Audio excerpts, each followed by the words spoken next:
कि मैंने 9 करोड़ रुपए देकर, घूस देकर, चीफ जस्टिस को घूस देकर ये जजमेंट खरीदा है। मेरे पास ये आदमी आया था, उसने बोला 9 करोड़ में इसने जजमेंट खरीदा है और कल ये जजमेंट आ जाएगा, आप देखिएगा। और यकीनन अगले दिन वो जजमेंट आ गया। गोगोई साहब का ही एग्जाम्पल ले लीजिए, अयोध्या का जजमेंट दिया, रफाइल का जजमेंट दिया और तुरंत रिटायर होने के बाद उनको राज्यसभा का मेंबर बना दिया। अरुण मिश्रा को देख लीजिए, इतने सारे जजमेंट अडानी के फेवर में, तो उन्होंने कम से कम 40,000 करोड़ रुपया अडानी को प्राप्त करवाया। कम से कम 6 जजमेंट्स दिए अडानी के फेवर में। उनको रिटायरमेंट के बाद एनएचआरसी का चेयरमैन बना दिया। तीसरा कारण बहुत खतरनाक कारण है, बहुत खतरनाक। इन्होंने सारी एजेंसीज को लगाकर सब जजेस के ऊपर डोसियर बना रखे हैं। पूरे जजेस के आईबी, सीबीआई, इनकम टैक्स, सब लोगों से छानबीन कराते हैं। और अगर किसी जज या उसके किसी नजदीकी रिश्तेदार के बारे में कुछ ऐसी इंफॉर्मेशन मिल जाए जिससे उसकी कोई कमजोर नब्ज को पकड़ा जा सके, तो उसके आधार पर ब्लैकमेल करते हैं। कह देते हैं कि देखिए हमारे पास ये है, अब आप सोच लीजिए। दूसरा कानून सरकार ने पेश किया है कि चीफ जस्टिस को हटाकर एक minister to be nominated by the prime minister, यानी कि एक प्राइम मिनिस्टर, एक उनका मिनिस्टर, एक leader of opposition. Law minister 4 secretaries के नाम अपने हेड से निकालता है, जैसे ड्रॉ ऑफ लॉट्स में होता है ना, 4 सेक्रेटरीज के नाम उसने निकाले। वॉलंटरी रिटायरमेंट में 3 महीने का नोटिस लाजमी होता है और उसी दिन उनका अपॉइंटमेंट ऑर्डर इशू हो जाता है और उसी दिन उनका नोटिफिकेशन भी हो जाता है। इलेक्शन कमीशन का तो सुप्रीम कोर्ट ने फॉर्चुनेटली एक ऑर्डर कर दिया कि अब आगे से कम चयन जो है इलेक्शन कमिश्नर्स का पूरी तरह से सरकार के हाथ में नहीं रहेगा। Prime minister, leader of opposition और चीफ जस्टिस की एक कमेटी सिलेक्शन करेगी। लेकिन उसको भी ख़त्म करने के लिए एक दूसरा कानून सरकार ने पेश किया है कि चीफ जस्टिस को हटाकर एक minister to be nominated by the prime minister, यानी कि एक प्राइम मिनिस्टर, एक उनका मिनिस्टर, एक लीडर ऑफ ऑपोजिशन, यानी मेजॉरिटी सरकार की, और वो लोग जिसको चाहें अपॉइंट कर लें। जब ये केस की हियरिंग शुरू हुई तो मैंने बोला था कोर्ट से कि देखिए एक इलेक्शन कमीशन की पोस्ट खाली है, एक इलेक्शन कमिश्नर अभी खाली है। अब आप इंटरिम ऑर्डर से उसका भी ऑर्डर कर दीजिए कि उसकी नियुक्ति इसी तरह से होनी चाहिए, इस तरह की कमेटी से। उन्होंने बोला ठीक है, हम सोचेंगे। थर्सडे को ये बात हुई, नेक्स्ट हियरिंग ट्यूसडे को थी, नेक्स्ट ट्यूसडे। सैटरडे को एक ही दिन में एक फाइल मूव करी जाती है उस पोस्ट, वेकेंट पोस्ट को भरने के लिए। लॉ मिनिस्टर 4 सेक्रेटरीज के नाम अपने हेड से निकालता है, जैसे ड्रॉ ऑफ लॉट्स में होता है ना, 4 सेक्रेटरीज के नाम उसने निकाले। उसमें एक ये साहब भी थे, अरुण गोयल, जूनियर मोस्ट थे। उसी दिन वो फाइल प्राइम मिनिस्टर के पास भेजी जाती है। वो कहते हैं अरुण गोयल का हम सिलेक्शन करते हैं। उसी दिन उनको बोल दिया जाता है कि आप वॉलंटरी रिटायरमेंट ले लीजिए। उसी दिन फाइल वो मूव करते हैं वॉलंटरी रिटायरमेंट के, उसी दिन उनको वॉलंटरी रिटायरमेंट दे दिया जाता है, सारे रूल्स को अनदेखा करके। वॉलंटरी रिटायरमेंट में 3 महीने का नोटिस लाजमी होता है और उसी दिन उनका अपॉइंटमेंट ऑर्डर इशू हो जाता है और उसी दिन उनका नोटिफिकेशन भी हो जाता है।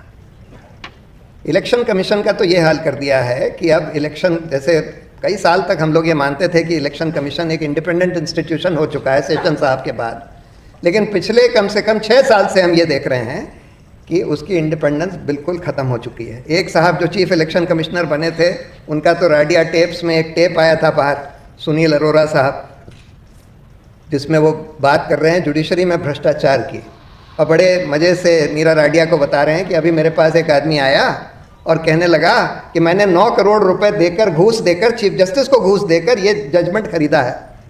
और बड़ी अच्छी तरह से, बड़े आराम से बता रहे थे कि अरे जुडिशरी में तो बड़ा भ्रष्टाचार हो गया है, मेरे पास ये आदमी आया था, उसने बोला 9 करोड़ में इसने जजमेंट खरीदा है और कल ये जजमेंट आ जाएगा, आप देखिएगा। और यकीनन अगले दिन वो जजमेंट आ गया। तो ऐसे ऐसे लोगों को आपने इलेक्शन कमिश्नर बना दिया, तो नेचुरली अब वही इंडिपेंडेंस नहीं रह गई। तो सारे इंस्टीट्यूशंस को करीब करीब ध्वस्त कर दिया गया है। मीडिया का तो हाल आप लोग देख ही रहे हैं कि मीडिया का क्या हो गया है, जो मेन स्ट्रीम मीडिया। लेकिन एक अच्छी बात यह हुई है कि जैसे जैसे मेन स्ट्रीम मीडिया का, जिसको कहते हैं गोदीफिकेशन हुआ है, वैसे वैसे गोदीकरण जैसे जैसे हुआ है, वैसे वैसे एक स्वतंत्र मीडिया यूट्यूब पर, इंटरनेट पर और सोशल मीडिया के ऊपर खड़ी हो गई है।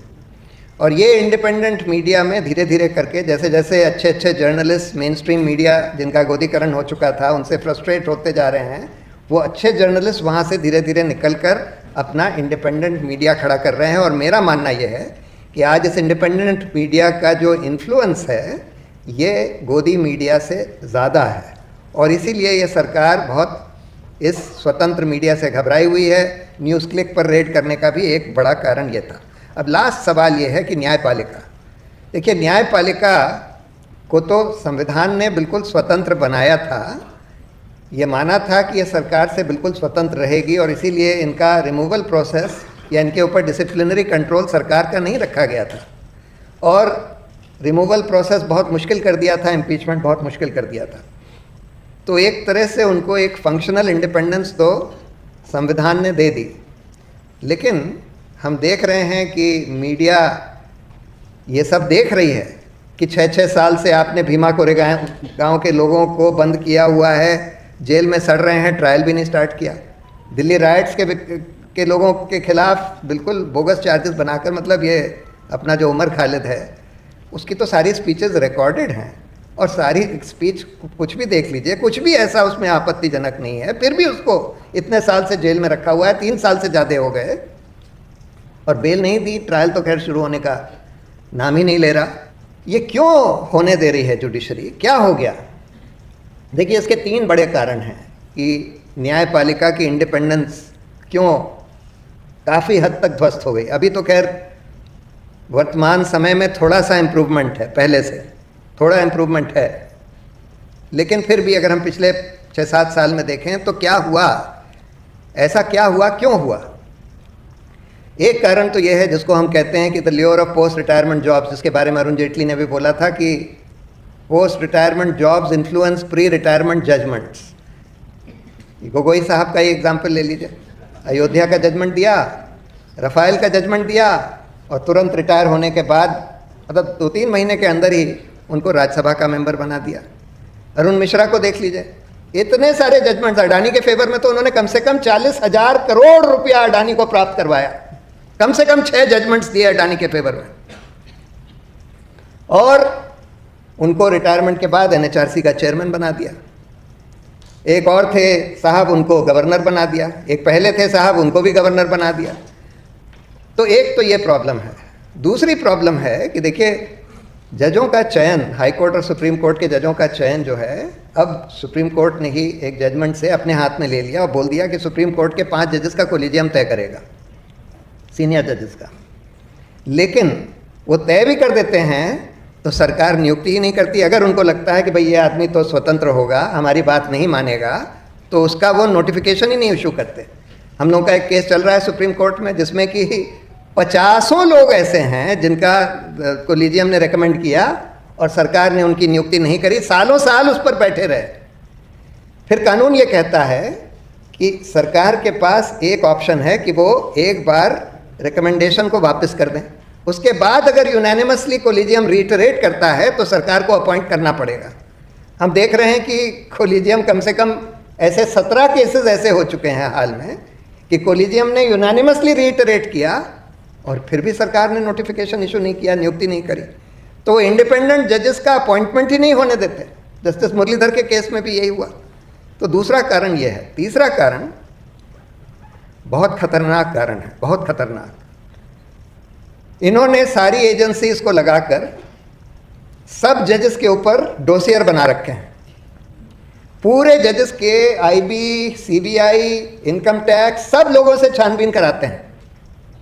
और अगर किसी जज या उसके किसी नज़दीकी रिश्तेदार के बारे में कुछ ऐसी इंफॉर्मेशन मिल जाए जिससे उसकी कोई कमज़ोर नब्ज़ को पकड़ा जा सके तो उसके आधार पर ब्लैकमेल करते हैं और कह देते हैं कि देखिए हमारे पास ये है, अब आप सोच लीजिए। और ये एक नया तरीका इस सरकार ने अख्तियार किया है न्यायपालिका को अपने कब्जे में करने का, और इस वजह से आज ये बहुत बड़ी प्रॉब्लम खड़ी हो गई है। लेकिन अच्छी बात यह है कि आज उसके बावजूद भी शाहरुख जैसे बहुत सारे अच्छे और बड़े पब्लिक स्पिरिटेड लॉयर्स खड़े हो गए हैं और बहुत सारी ऑल्टरनेटिव मीडिया खड़ी हो गई है इस देश में, जिसकी वजह से आज भी हमको लोकतंत्र को या अपने रिपब्लिक को बचाने की उम्मीद है। और इसी उम्मीद के साथ मैं अपनी बात खत्म करता हूँ। Thank you very much.